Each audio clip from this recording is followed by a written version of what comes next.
Welcome back to গোষ্ঠী attraction. ভয় যাচ্ছে সুষময়। আজকে একটি টপিক নিয়ে কথা বলবো। টপিকটি হচ্ছে ডাইনিবিদ্যা। ডাইনিবিদ্যা কি? যদি এই টপিকটি আপনাদের ভালো লেগে থাকে তবে অবশ্যই আমার এই চ্যানেলটি সাবস্ক্রাইব করবেন এবং কমেন্টে এই ধরনের টপিক যদি আরও নিয়ে আলোচনা শুনতে আপনাদের ভালো লাগে সেটাও জানাতে পারেন। ডাইনিবিদ্যা হলো বিভিন্ন ধরনের জাদুকরি বা অতিমানবিক ক্ষমতা নিয়ে চর্চা। এই বিদ্যার চর্চা করেন যিনি এই ক্ষমতা রাখার দাবি করেন তাকে ডাইনি বা ডাকিনী বলা হয়। এই বিদ্যা বা আকর্ষণীয়তা বিভিন্ন সংস্কৃতি ও সমাজে ভিন্ন ভিন্নভাবে ব্যবহৃত হয়। ডাইনি বিদ্যা বা ডাকিনী বিদ্যার সংজ্ঞা বিভিন্ন ক্ষেত্রে ভিন্ন হতে পারে। সাধারণভাবে ডাইনি বিদ্যা হলো অতি প্রাকৃতিক বা জাদুকরী বিদ্যা।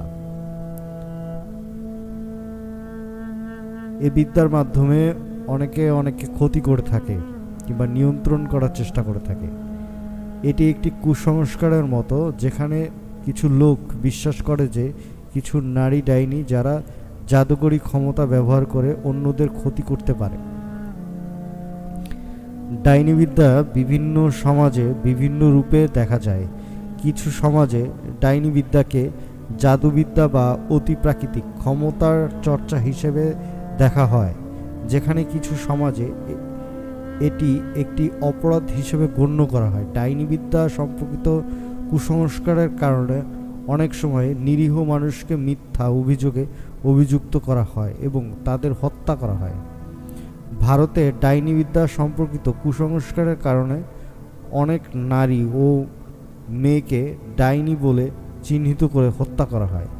এই প্রথাটি মূলত শিক্ষা, মৌলিক সামাজিক সুবিধা এবং স্বাস্থ্যসেবার অভাবের কারণে বিস্তার লাভ করে। ডাইনিবিদ্যা সম্পর্কিত আলোচনা এবং গবেষণা বিভিন্ন ক্ষেত্রে দেখা যায়। বিভিন্ন ঐতিহাসিক ও সাংস্কৃতিক প্রেক্ষাপটে ডাইনিবিদ্যার চর্চা এবং প্রভাব নিয়ে আলোচনা করা হয়।